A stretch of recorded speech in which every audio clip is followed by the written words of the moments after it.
संविधान पे खतरा मंडरा रहा, और ये खतरा मैं नहीं कह रहा, ये खतरे का जिक्र किया आरएसएस के लोगों ने। अगर आरएसएस का इतिहास जानोगे तो संविधान के 5वें दिन लागू होने के बाद इन्होंने संविधान का विरोध किया, और सिर्फ संविधान का विरोध नहीं किया, देश मेरे सम्मानित लोगों, भारतीय तिरंगे का विरोध भी आरएसएस के लोगों ने करने का काम किया। और उन्होंने कहा कि हम वो तिरंगा जिसमें हमारा भारत का शहीद लिपट के आता है, जिस तिरंगे के सम्मान को, जिस तिरंगे की शान में हम गौरव से सलूट करते हैं कि वो तिरंगा हमारा देश का राष्ट्र ध्वज नहीं है, ये आरएसएस के लोगों ने कहा। आज प्रधानमंत्री के आर्थिक सलाहकार समिति के अध्यक्ष ये कहते हैं कि भारतीय संविधान को बदल देना चाहिए, तो हमें यह समझना पड़ेगा कि आरएसएस और बीजेपी हमारी वोट के जरिए सत्ता में आके भारतीय संविधान को कुचलने का काम कर रही है, उसको खत्म करने का काम कर रही है, इस देश के संविधान की मूल भावनाओं को बर्बाद करने का काम कर रही है। वैसे तो सम्मानित साथियों, ये बुद्ध की धरती है और बुद्ध शांति के प्रतीक है, लेकिन मुझे ऐसा लगता है कि आज भगवान बुद्ध के शांति की धरती से हमें क्रांति की शपथ भी संकल्प भी लेना पड़ेगा, क्योंकि सम्मानित साथियों, बाबा साहब अम्बेडकर ने भी कहा कि जिस कौम का नौजवान जीते जी अपने समाज के अधिकारों की लड़ाई नहीं लड़ता, वो जीते जी भी मरे हुए के समान होता है। मैं जब अपनी बात रखता हूं तो कई तरह समझाता हूं, और एक शायरी के रूप में मैं आपसे कह रहा हूं, आपकी ताकत का एहसास कराते हुए, कि राजमहलों से ये पैगाम है मेरा, देश के हुक्मरान के नाम, देश के प्रधानमंत्री के नाम, आरएसएस के मुखिया के नाम, कि हमारे सब्र का इम्तिहान मत लो, कि राजमहलों से खंडरों का रास्ता हो जाएगा, हम गरीबों से जो उलझेगा वो फना हो जाएगा।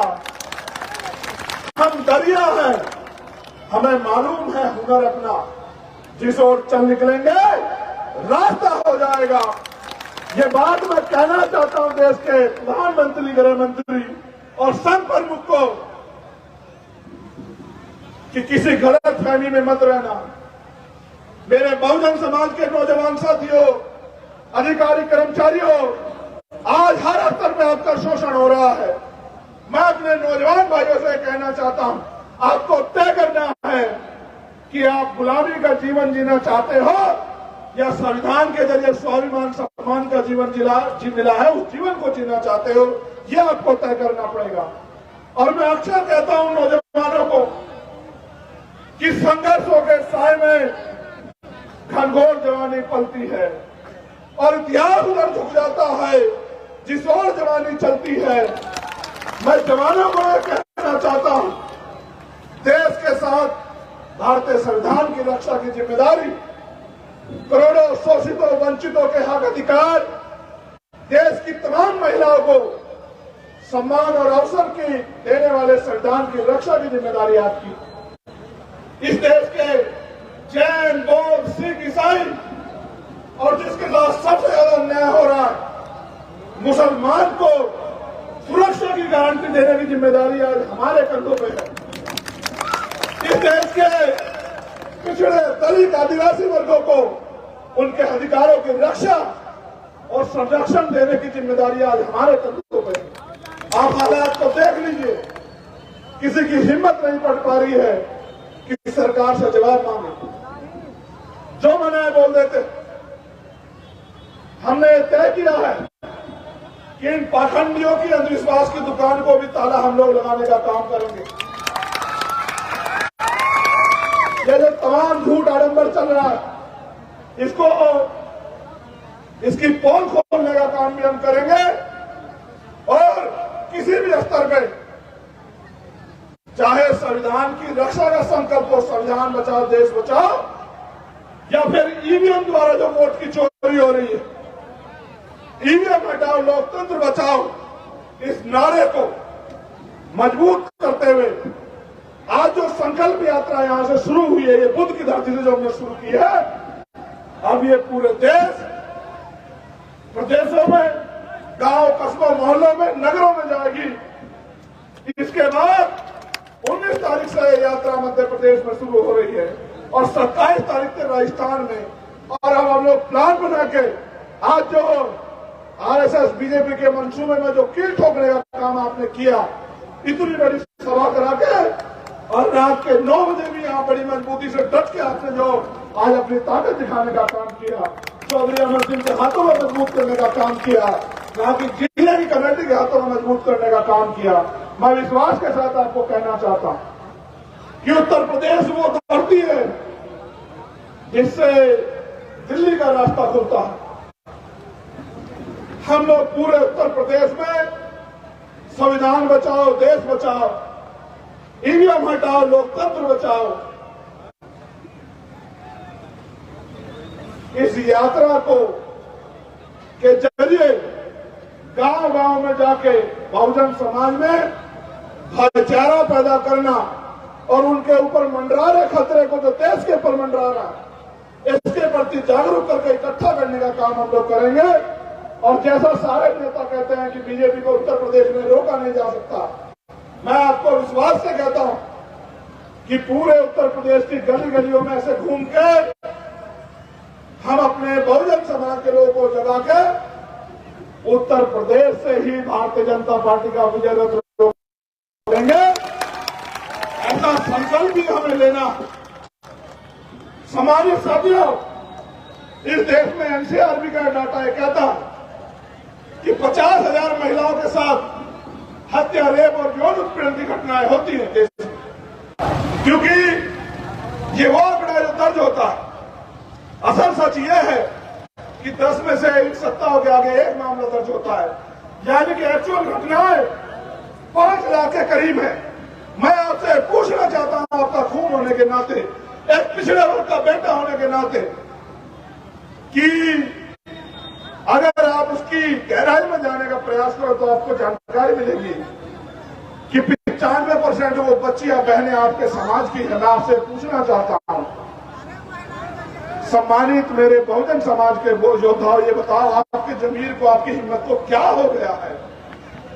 जिनकी संख्या इतनी सी है वो हमारे लोगों को नोच रहे हैं और हम लोग बैठ के तमाशा देख रहे हैं। तुम्हारी जवानी को हो क्या गया है मेरे वीरों? क्या ऐसी मुसीबत आई है कि तुम अपने हक अधिकार के लिए आवाज भी नहीं उठा पा रहे? सरकार क्या करेगी? मेरे ऊपर सरकार के संरक्षण में भी गोली चली। आज उस गोली के बाद मैं पूरे रास्ते आपके सामने खड़े होकर आया। मौत तो कल भी आनी है, मौत आज भी आएगी। मौत अगर यहां आनी है तो मौत यहां भी आएगी, लेकिन डर कर अगर जीना है, ऐसे जीने को मैं जीना नहीं मानता। कितनी गोलियां मारेंगे, कितने चंद्रशेखर आजाद की लाशें, कितने चंद्रशेखर आजाद की लाशों से खून की वजह खेलेंगे? आपको बीमारी के जरिए बहुजन समाज के हर एक घर में चंद्रशेखर आजाद पैदा हो गया, सरकार को साथ जानकारी। इसलिए मैं आपसे कहना चाहता हूं कि अगर इस अन्याय को रोकना, नौजवानों को अगर रोजगार चाहिए, आप गरीब जनता को महंगाई से निजात चाहिए, बहन बेटियों की सुरक्षा चाहिए, अगर हक अधिकार चाहिए, स्वाभिमान सम्मान का जीवन चाहिए, तो संघर्ष के लिए कमर कस लो वीर बहादुर जी। आपके साथियों, कोई रास्ता नहीं है, कोई आपके रोने चिल्लाने पर दया नहीं करेगा। अगर दया करता 2000 साल में कर देता। भगवान बुद्ध के समय से लेकर अब तक देख लो, 2250 साल हो गए, किसी ने आपकी उस पर दया नहीं की। जब तक आपकी लड़ाई लड़ी, आपके अपने लोगों ने लड़ी, तो दुश्मन से उम्मीद मत करो कि वो आपकी लड़ाई लड़ेगा। आपको अपने कंधे पे अपने आंदोलन को मजबूत करना पड़ेगा। और एक और बात, क्या इस लोकतंत्र में अमीरों का ही राज होगा, गरीब के बेटे आगे नहीं बढ़ सकते? कि मैं आपसे जानना चाहता हूं, 69,000 शिक्षक भर्ती में घोटाला हुआ, 20,000 पदों का, 20,000 दलित पिछड़ों के बच्चे घर रह गए, किसी को तकलीफ हुई क्या? आप बताओ मेरे साथियों, 20,000 बच्चों को नौकरी मिलती, एक घर में 5 आदमी, 1 लाख लोग सुरक्षित होते, उसकी एक पीढ़ी सुरक्षित होती। क्यों नहीं बोले नेता? दरोगा भर्ती में घोटाला हुआ, किसानों के साथ अन्याय हुआ, किसानों का एमएसपी गारंटी नहीं मिली। अगर आशा आंगनबाड़ी अपने हक के लिए लाठी मारते, कोई भी गांव का कर्मचारी अपने हक के लिए आएगा लाठी मारते। मैं आपसे जानना चाहता, जो आपको लाठी मार रहे हैं वो आपको अधिकार दे देंगे क्या? कब तक मेरे बहुजन समाज के लोग दुश्मन पे भरोसा करके लूटते पिटते रहेंगे? ये बंद होना चाहिए। इसलिए आज मैं बुद्ध की धरती से आपसे ये कहना चाहता हूं कि आओ मेरे साथ खड़े हो जाओ, अपने पैरों पे खड़े हो जाओ मेरे साथियों, जहां जहां बैठे हो वहीं खड़े हो जाओ और दोनों हाथ उठा के संकल्प करो मेरे साथ। मैं यहां से जो बोलूंगा आप अपने दिल से जवाब देना कि आप क्या सोच रहे हैं। देश की रक्षा कौन करेगा? हम करेंगे, हम करेंगे। देश की रक्षा कौन करेगा? हम करेंगे, हम करेंगे। संविधान की रक्षा कौन करेगा? हम करेंगे, हम करेंगे। बहन बेटियों की रक्षा कौन करेगा? हम करेंगे, हम करेंगे। किसानों की रक्षा कौन करेगा? हम करेंगे, हम करेंगे। मजदूरों की रक्षा कौन करेगा? हम करेंगे, हम करेंगे। देश की